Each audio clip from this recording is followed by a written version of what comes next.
Are we live? Hey, we're live. Hey, folks, thanks for joining the BAMF podcast. And just because we are a high production value podcast, I have to play this. Hang on.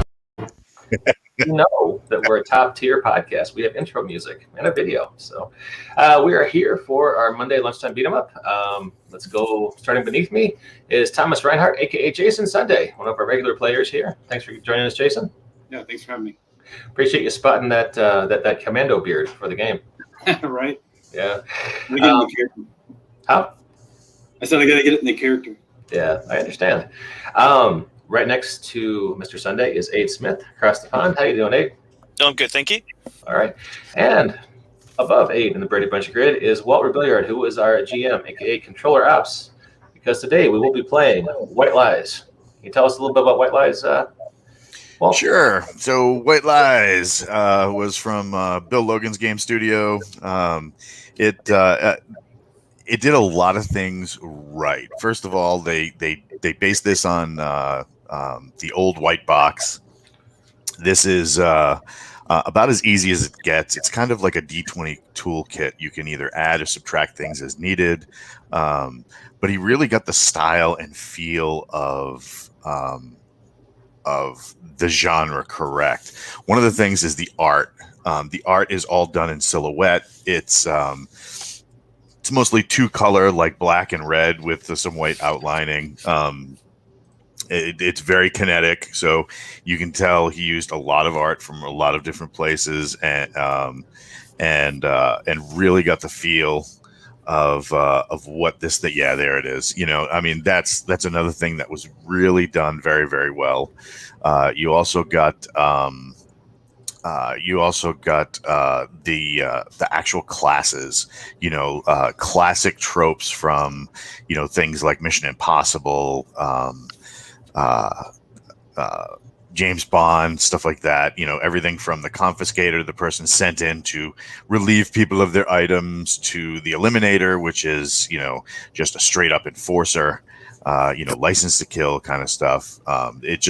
It does a lot of things very, very right. It doesn't blow through a bunch of minutia. It tells you revolver, the damage for a revolver, and so forth and so on. It doesn't, go into Ruger GP100 pistol with a blah blah blah blah blah. This is chambered for 356, because all that kind of stuff adds page count. And as you can see, it's a little digest book. It's really thin. It's really great, and it's kind of easy to use. There are plug-in systems like advanced training and martial arts that you can roll into this. Special combat training, and he's released a ton of supplements for this. And the best of all, a few years ago, he made it all free. So there's that. It's hard to beat the price.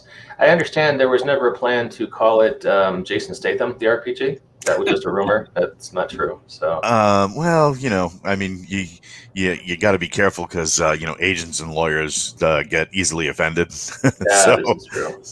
Mr. Statham, I'm terribly sorry. I loved you in all those Guy Ritchie movies you made so long ago. my wife likes you in Fast and the Furious. So, all right. So one of the supplements is Echo Team, and these are the pre-gens we are using. And let's see, Grant Vaughn is going to be Mr. Smith, correct? Aid? Oh, sorry. I was going to say, what character is Mr. Smith? And I realized that's me. So, yes, that's correct. All right. So, Aid is playing Grant Vaughn, who is an eliminator. Looks like he used to be a recon scout for the Special Forces. Sherry Bell, I have gender swapped to Charlie Bell because I felt kind of weird role-playing a girl. And didn't think I could do it without making too many stupid jokes. So, made her into a guy to save us all from my terrible attempts at humor. And she is a confiscator, so she's a thief. That should be fun. Thomas Reinhardt is a transporter, speaking of Jason Statham, and that will be played by Mr. Sunday. So those are our dudes. And, Walt, do you want to tell us what dice we should have handy? It's pretty much just a D6 or a couple of D6 and a D20. All right, cool. Super simple, easy. It's not unlike the Hack the RPG / Valor Knight system. So, you guys You guys are. What kind of car are you driving in? This is SUV, black SUV. A black SUV. Do you got the side rails so like you can hang off on stuff and whatnot? Of course. All right. So you guys are. Who's driving? That would be the transporter. That would be me. Yeah. All right. So you're driving in your black SUV. Do you have a specific model in mind? Newish, inconspicuous. Right on. So instead of like black with like a huge brush guard and like extra knobby tires with silver lugs, yours is like fuchsia and it's got a sticker on the back that's got a picture of like all your stick figure family and stuff. Yeah, that's it exactly. So you guys roll up to the dock.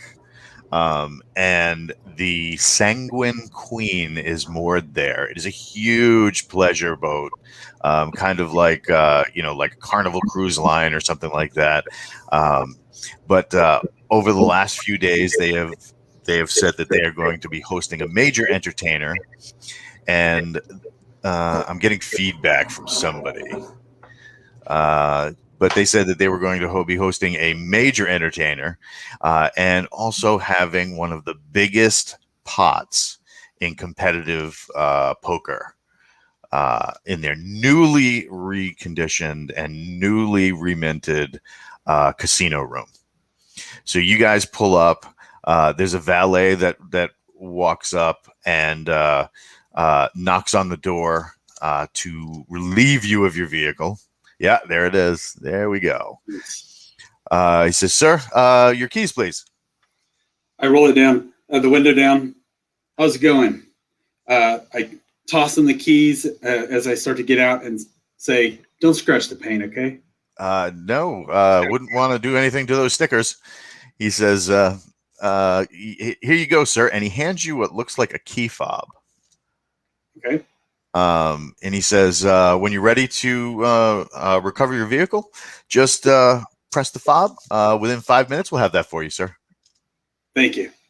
He's like, and if I'll pass him a couple of ones, that special agent salary really not cutting it, huh? Gotta pay the X, So you guys, yeah. He says you can also link this to a smartphone, and what do you call it? You can get in the car or find the car on the loading deck at any time. Thank you. You're welcome. And a couple of valets come and they open the door for you guys. Let you get anything you need to grab, and then they make their way out. Hey, there he is. Paul is here. Hey, Paul. Hey guys, how's it going? All right, and you are playing. Tell us about your guy. Sure. I'm playing Stanley Meeks, who is a short, pudgy, balding man with thick spectacles. He is physically unintimidating, but he is an extraordinary mind with contacts all over the world. He's a kind of classic spy master. I'm feeling triggered.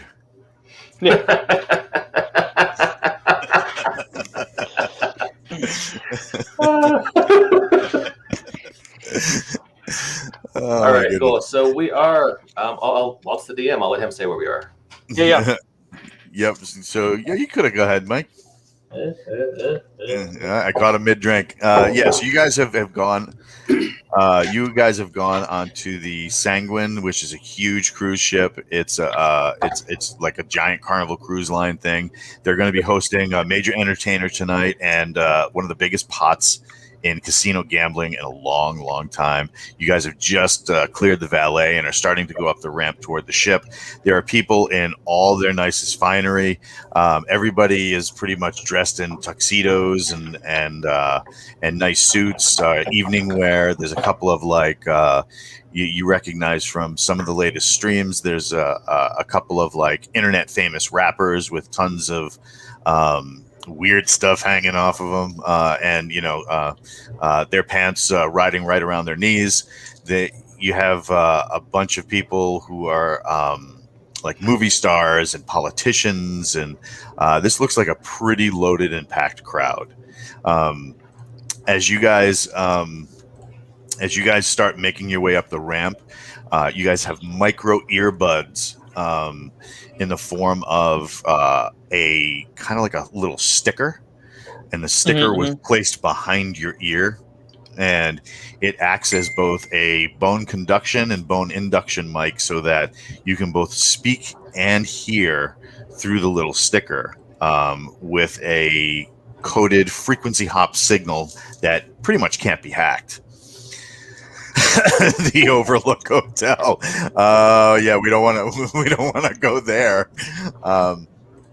It was the best picture I could find for a swanky party. Sorry. Your contact, Mr. Nelson, gets on the, or your handler rather, Mr. Nelson gets on the line and says, "Welcome aboard, gentlemen. We have several targets today that we need to identify and then absolutely engage for absolute mission success and absolutely fantastic fashion. We here at Ballistic Action Mission Force, aka BAMF, thank you so much for your service, and we're going to get through this together." You've met Mr. Nelson on occasion. He was a young man when BAMF recruited him. They found him at his laptop hacking into the NSA, and he pretty much hasn't left the BAMF layer since. So he's kind of thin. He's kind of, there we go. Yeah, exactly. Yes, that's exactly what you guys are seeing as you're rolling in. He's kind of thin, lanky, but he's got like a very polished affectation. So he says, "Gentlemen, target number 1," and then you have this like little thing that comes into. You hear like a beep, and if you look on your cell phones, it shows a target of Little Dragon. So, and Lil is spelled Lil. He's a rapper. He's got 2 gold fangs that like stick past his jaw when he closes his mouth. Most adults past the age of 20 find him kind of ridiculous, but the young kids have been just dying over him on YouTube. And Nelson says, "Lil Dragon has been acting as a courier for several high-profile cartels." Who is that? I just Googled Chinese rapper, and he was the first one that came up. Oh, that's awesome. He says Lil Dragon is a courier for several high-powered cartels. We think he's bringing in something called the Dynasty Code. And the code is part of a algorithm we think could upset major powers in the West. Think of it like the ultimate hacking tool. We want to make sure that we thanks. He says we want to make sure that nothing happens to him because he is. He's not technically a double agent, but we have people on the inside, and his interactions and dealings with certain foreign governments and their ability to hack into ours, keeping tabs on those things through Lil Dragon is absolutely essential to making sure that we maintain our infrastructure. But the code he's carrying, or the piece of code he's carrying, if this gets to the people he's meeting today, we could see a major power shift, as the ability to hack into what we thought were secured networks would be seen on a level we have not encountered in the last 20 years. He says he's, of course, got his little entourage with him, which are filled with sycophants and hangers-on, but at the same time, he has his own security as well. So you're going to need to figure out how to get him alone, find out how he's carrying the code, and then make sure that make sure that he gets away thinking he still has it when he really doesn't. He says, and the way to do this, and he directs your attention to your cell phones, and you see the little key fob they gave you, the what do you call it, for the valet. He says that particular piece of equipment is one of the biggest hacking tools we've seen in probably a long time. It's been trying to clone all of our cell signals since you picked it up. He's like, and also break into our secured comms. We've rendered it in a loop, so it's actually doing that to some other people, most notably the ship staff. They'll be very surprised when they see this. And we believe that we'll be able to use it to get the code from Lil Dragon. If you can figure out a way to switch yours for theirs, you're going to have to find out who's carrying what. Good luck, gentlemen. Good luck. And then, he clips off of your earpieces. So what do you guys do? Well, Stanley, you are the mastermind. I'm the thief. Abe's a hitman, and Thomas Reinhardt is a driver, and we're on a boat. Yep. And our mission is to do the old Dutch swap with a Chinese rapper who's got a USB drive or something in his pocket. So you got a plan there, sir? Sure. So Stanley fumbles with his phone and puts it back in his pocket. He never quite got the display up, but is already familiar with the target and the mission, and says, "Oh, dash it all! Yes, let's spread out and observe first. We want to make sure that there's no one that he doesn't have a nanny, meaning somebody like us who is tailing him and watching his back, not as overtly as the his retinue or entourage." Fair enough. I'm the thief, Charlie Bell. So I will discreetly float around the perimeter of the casino, just looking for anyone who looks like plainclothes security around them.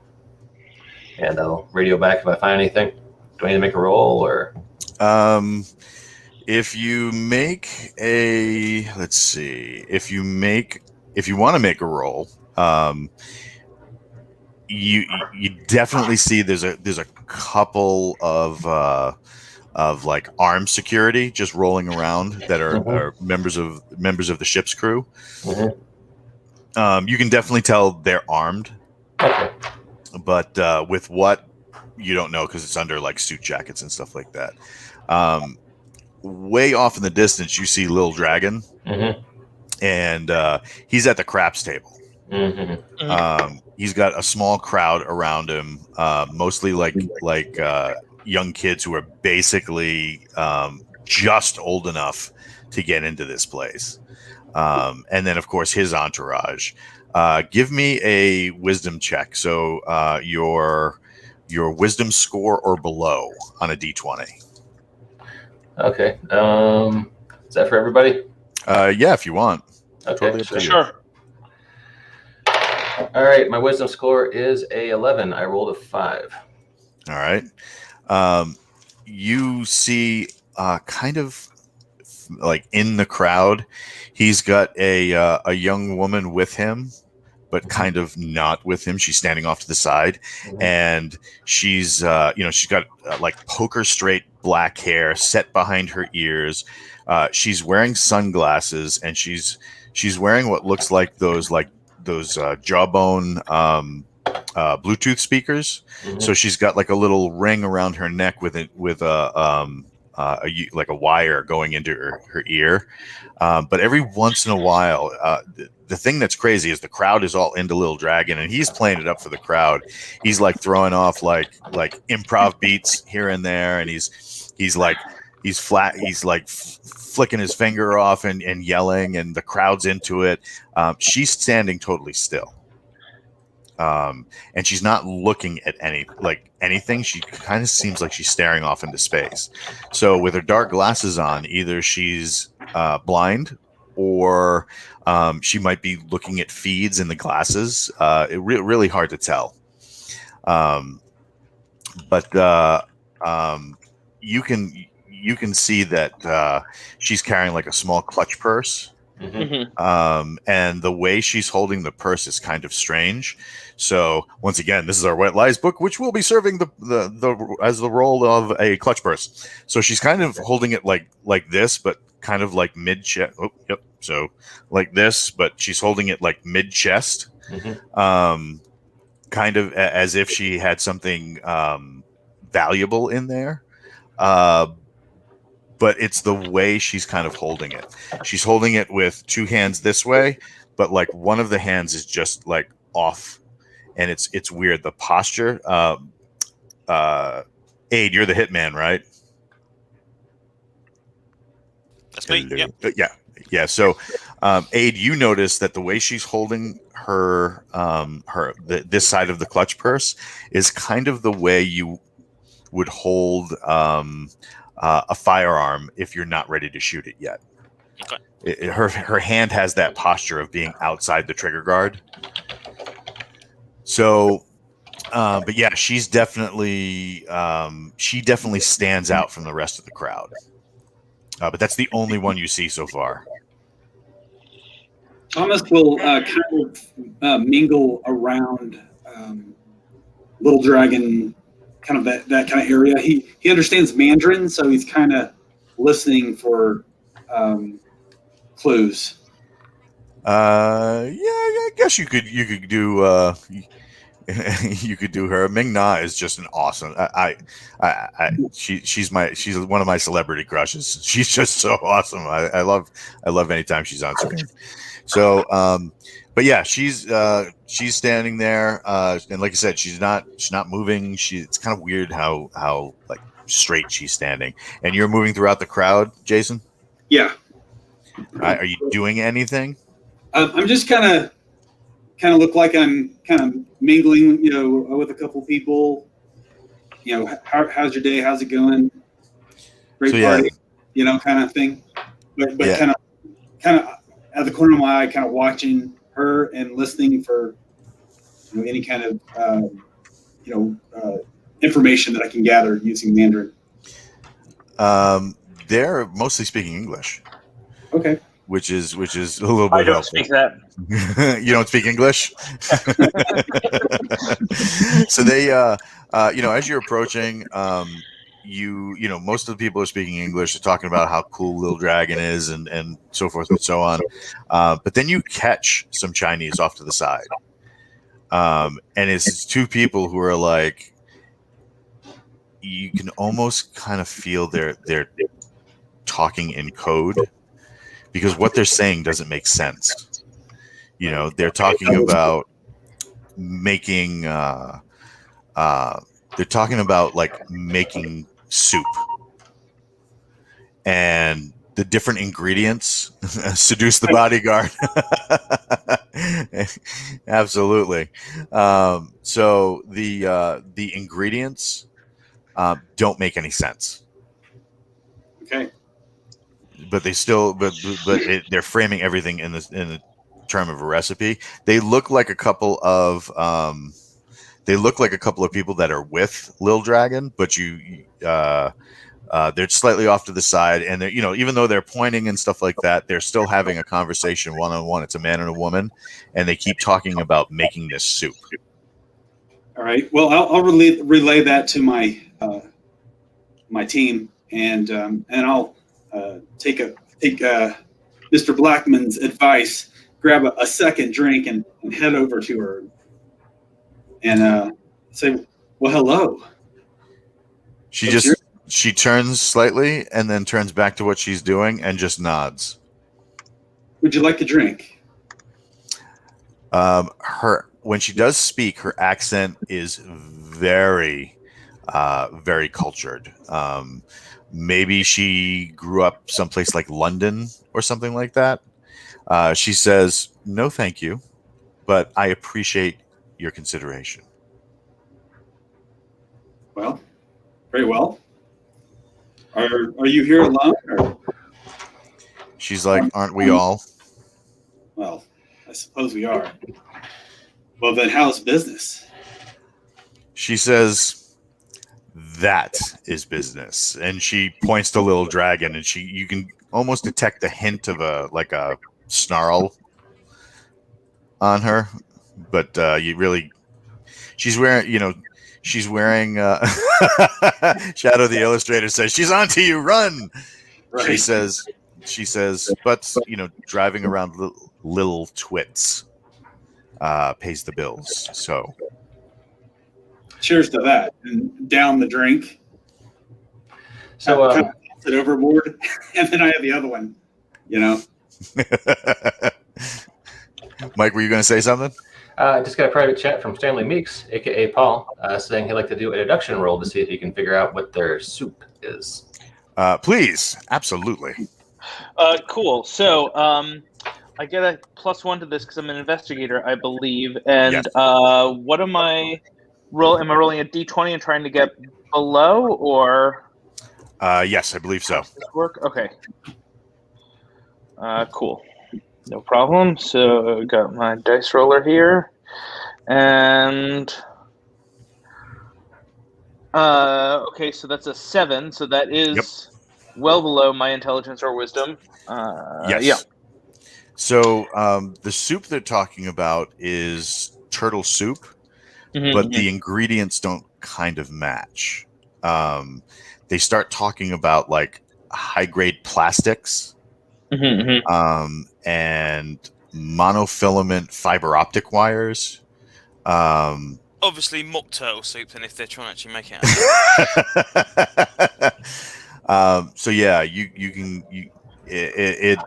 they're framing it around turtle soup, but like the shell is they're saying it's really hard to crack that shell, especially when the turtle shell is as hard as, and then they name the item, the type of plastic, and they're like, yeah, all that sinew is just like, and then they name the fiber optic wire.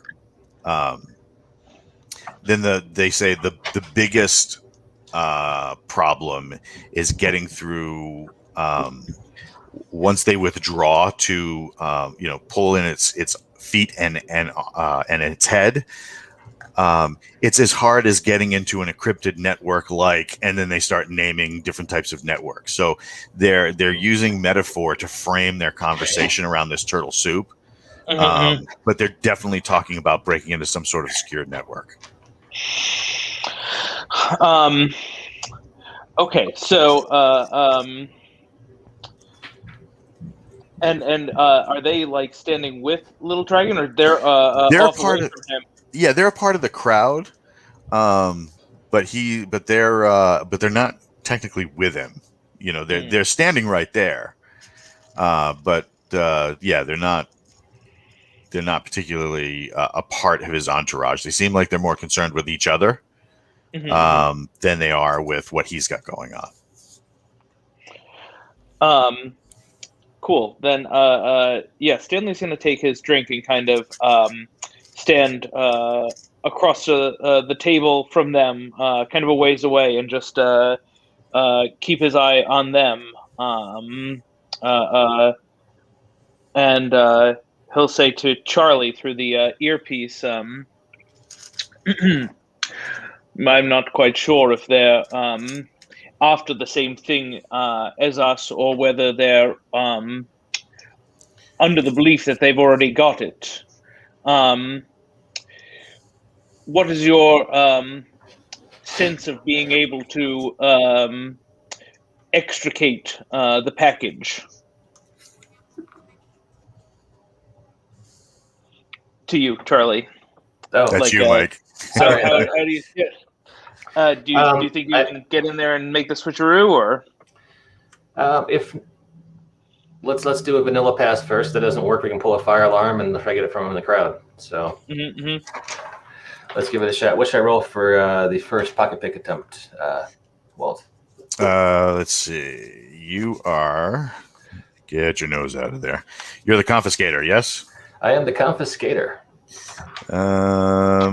You should have a skill on your sheet about sleight of hand, pickpocket, that kind of deal? I am looking +1 action checks involving stealth, sleight of hand, acrobatics, and security systems. Yep. So go ahead and roll your action check. And I apologize, Paul. Even though you succeeded, I should have done an action check on that. So, Mike, you want to roll a d6? You get a +1, right? It says +1 to everything involving sleight of hand and etc. So yeah. All right. So you need to roll a 3 or higher on a d6. Okay. 1. Oof. And for anyone just tuning into the BAMF podcast, one of our running jokes is Mike rolls badly almost all the time. Not so good when you're trying to do bad things to bad people. All right. So who are you trying to pickpocket? The guy who thought I had the package, thought we had target identified. All right. Right? So you kind of bump into him a little harder than you thought. And he's like, "Yo, T, what's up with you?" And this is actually the man himself, right? Little Dragon? Yeah. Okay. You see this kid who couldn't be more than 19, 20 years old. He sneers, and he's got like his teeth are painted or like veneered, and each is like a symbol, like a Chinese symbol or a Chinese ideogram. And he's like, "Hey, what's you up?" All right. Terribly sorry, my good man. And I fade back into the crowd. Little Dragon is like, yeah, you know that's right. He knows what's up. Hey, bump and grind. He goes, "Hey, somebody get this cat a drink. No harm, no foul, yo." At least I was able to throw the heat off. That's something. Okay, plan B is I pull a fire alarm and try to bump into him on the way out. And we got a better plan.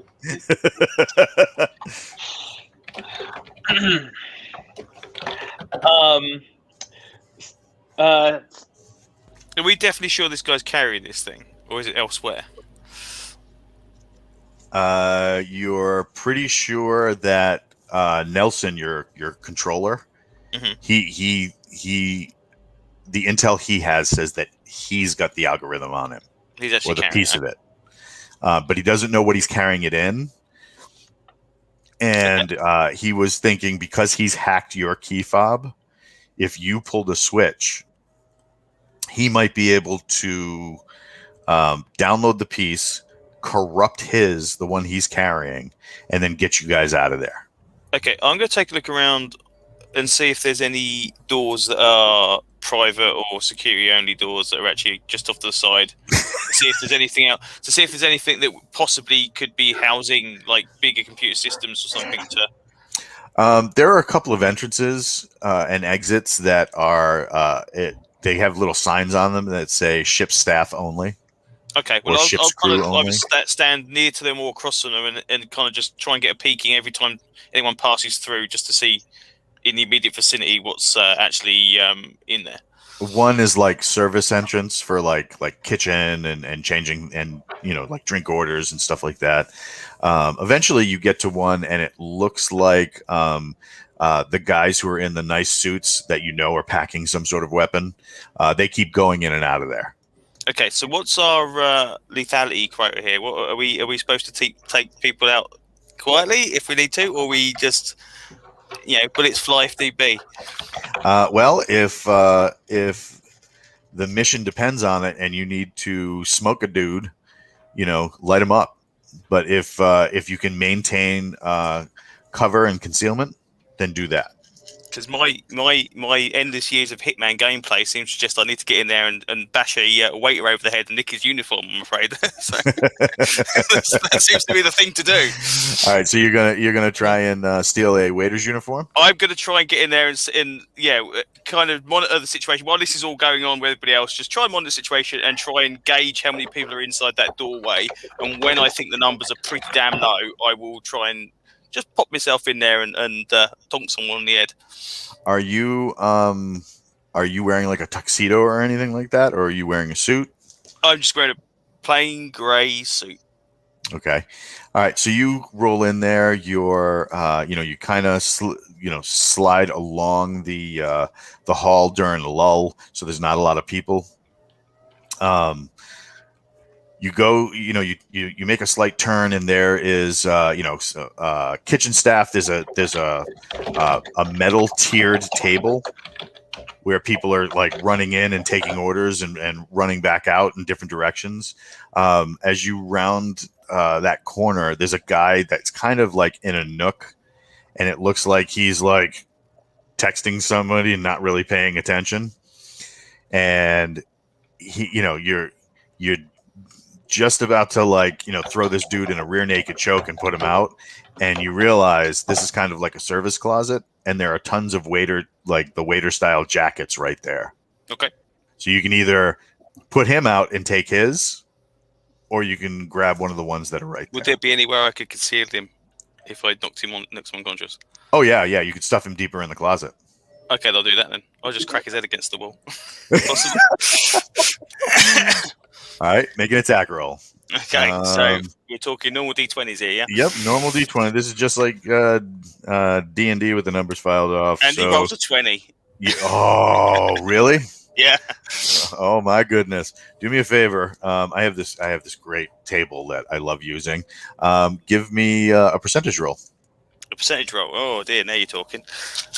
Now I've got to get some D10s out. Oh my god, it's all. Oh yeah, hey, look, and those red napkins go excellent with the theme of the White Lies color scheme. That's fantastic. 10. A 10? Yeah. All right. So you roll in and you're like, huh, jackets, doofus.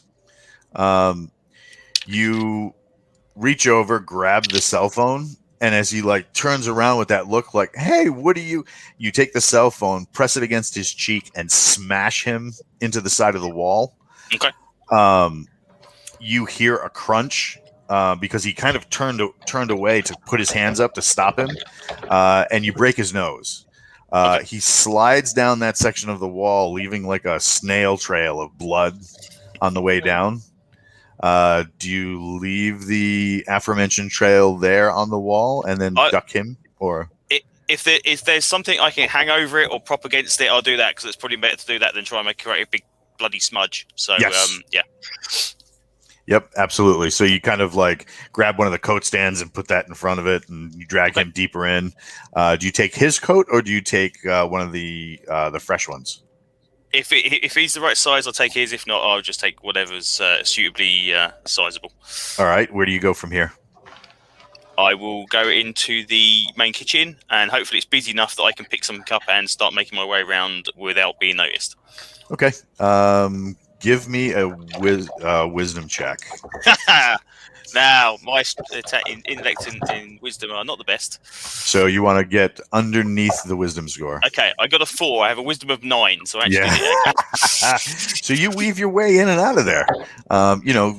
Just kind of nodding to people. And where are you going from here?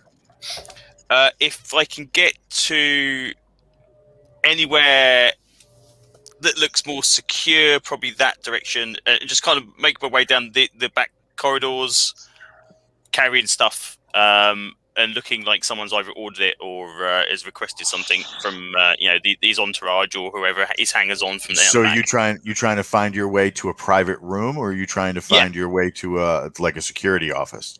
Anything that comes up, first of all. So yeah, just keep making my way out of the main hustle and bustle stuff, and just see if I can find any kind of thing that seems to signify. Maybe there's either somebody monitoring the key fobs and downloading the content or whatever, but I'll see if I can find those. All right. So as you're rolling through, right, you get to a private room, and there's a guy coming out, and he's like, "Oh, dude," he's kind of got like a semi-frumpy appearance. You can tell at one point this dude heavily worked out, but has kind of let himself go. The suit and tie are kind of off the rack. No tailoring has really been done. And he kind of strikes you as like he might have been something dangerous like yourself at one point, but time has not been kind. And he reaches in and he grabs one of the shrimp cocktails, and he's like, "Oh my god, this is amazing!" Hold on. Hey guys. Yeah. So the door swings the rest of the way open. And it's a bunch of guys sitting down playing poker. The but they quickly shut a bunch of laptops. Okay. He's like, hey, do you mind? Is it cool? Can you set this up? Oh, take what you need. Yeah, this is for you. This has been laid on for you. So they start like, dropping some of the plates of shrimp cocktail around the space. One of the women in here is eyeing you kind of skeptically. Unlike the rest of the guys that all have kind of the same appearance, she looks young and motivated. And she's kind of like looking you up and down with a suspicious glare. Okay. She doesn't really do anything just yet, but she what do you call it? She's got that look to her. And do you have any skills for like shadowing or think more skeptical than that? I have demolition strategy and tactics in my +1 action checks. All right, so give me a D6 roll on an action check. You need a 4 or higher. And Okay. Tell me what you get. So I got a 3 on the D6. All right. You, as you're turning to leave, you kind of get the sense that like she's not ogling you, but very suspicious of what's going on. Okay. You there's a polished surface on the wall, so you kind of get that hint that she did something while you weren't watching, but then you kind of missed it. But okay. there's. Well, I'll kind of make sure everyone's got their stuff and kind of greet everybody. Okay, well, yeah, don't worry. Anybody drinks? Anybody? It's fine. And then, but don't hang around too long that I'm suspicious. They give you a drink order if you're going to take one. Then I will take one. Yeah, they'll give you back in the room again. So. And they tell you to go. They tell you to charge them full price, but go easy on the liquor. Okay. Which also sets your radar off. Do you tell anybody any of this? I will feed that back. I would once I get outside the room, I will feed it back, and then I'm more than happy to just go and queue up for drinks while everyone does something else. Stanley's kind of bat senses start tingling when you relay this information. He thinks it's some sort of task force or agency. Mm-hmm. So he'll say, yeah. Yes, there you go. Go ahead, Stanley. Did you see anything on their computers? Any indication of what an agency they might be working with? No, they slammed them down pretty quick, so I didn't get a look at any of the screens, unfortunately. He says, interesting. We need to get back in there. Any takers? He says. What do we need? He he wants to know which one of you guys is keen to infiltrate again. Aid has taken a drink order. Mm-hmm. Okay, infiltrate. And how many people were there in the room? 6. So that's not quite up to the we need 2 people to bring all your drinks number. Yeah, is it? If there was like 12, okay, but 6. Yeah. I've already been seen out here in the room not wearing waiter's clothes. I don't know if that's a Thomas Reinhardt or a Stanley Meeks job. He says, seeing Thomas is indisposed, he says, well then, Charlie, can you get in position outside their room in the hallway? I'll put my thinking cap on and see if I can come up with something clever for getting our hands on one of those computers. All right. So, and he'll glance over to Thomas to see what's going on with him and the mystery lady with the purse. Okay. So while you're doing that, you get a text message from your handler, Nelson. Mm-hmm. It's a picture of Aid's character, like turning away. So, like half of his face is kind of blurry, but she managed to catch like some of his face, the ridge detail of his nose and eye. And it says that someone with federal access is running him through VICAP. So, just for clarification, we're an independent agency, or are we associated with the government? You're an independent, but you were specifically hired by the U.S. government to investigate this. And Nelson has made sure that you guys had been scrubbed, except for you, Stanley, who has a cover identity. Yeah. He says, could be one hand doesn't know what the other one is doing, or they could be piggybacking on the federal system because it's so damned easy. I would like to make a pitch again for plan pull the fire alarm. Stanley says, well, far be it from me to interfere with a cut purser's intuition. He says, let's give Aid, what's your character's name? Grant. Let's give Grant an opportunity to bring the drinks back and ascertain anything else. But after that, it feels like we're in the middle of a hornet's nest, and perhaps the best thing to do would be to set it on fire. And did we want to pump the brakes right here and set up for next week? Well, we got 7 more minutes, so Gotcha. All right. So what are you going to do from here? I guess Aid's bringing the drinks back and trying to see what he can see on the computer screens. And after that, if there's any time, I'll pull the fire alarm, and if not, we'll just say to be continued. Absolutely. Yeah. All right. So Aid, you managed to get to the bar, load up on everybody's drinks, and then run them back. As you get back to that door again, the woman who was kind of like, Agent Scully skeptical comes out, and she's like, wow, you're efficient. I do my best. She says, good tip for you. How strong are the drinks? Oh, they should be fine. Mm-hmm. She grabs 2, hands them back, grabs 2, hands them back. She takes the club soda with the wedge of lime, and she throws a $20 bill on top of the tray. She's like, have we met? I don't believe so. I do tend to cater several functions, but don't believe so. She says, you look like a guy. I can't really place it.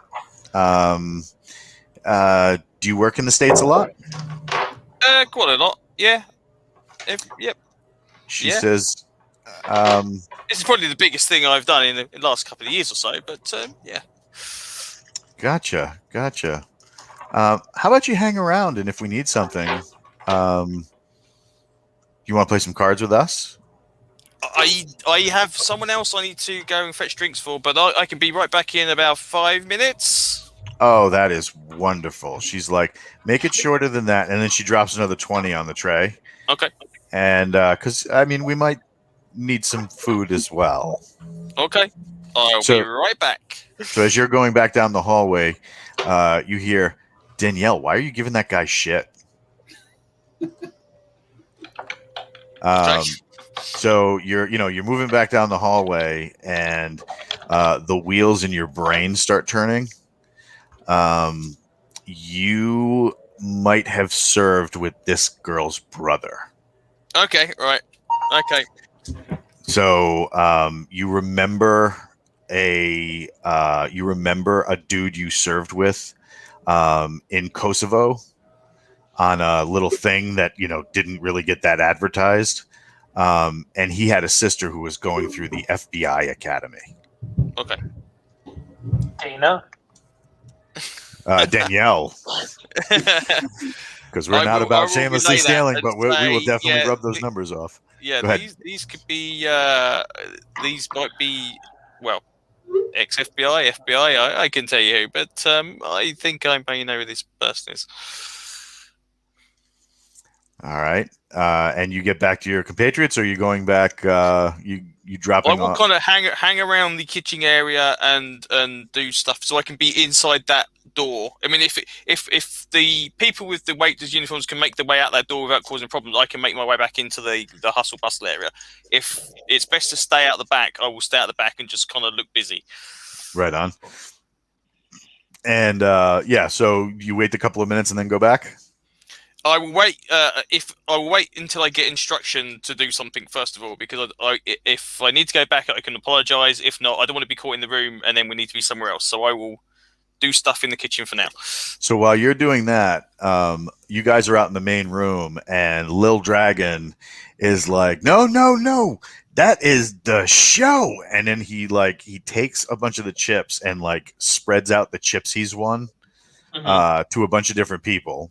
And then there's a large section of the chips, and he says, "Yo, we're gonna donate this to this list of charities."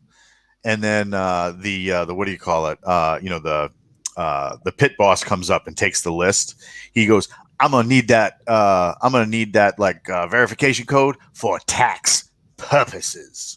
And then he goes, "And for everybody else," and he grabs another stack of chips and he throws them into the air. And these are like black platinum chips. So they're all black except for like a little winding dragon on them.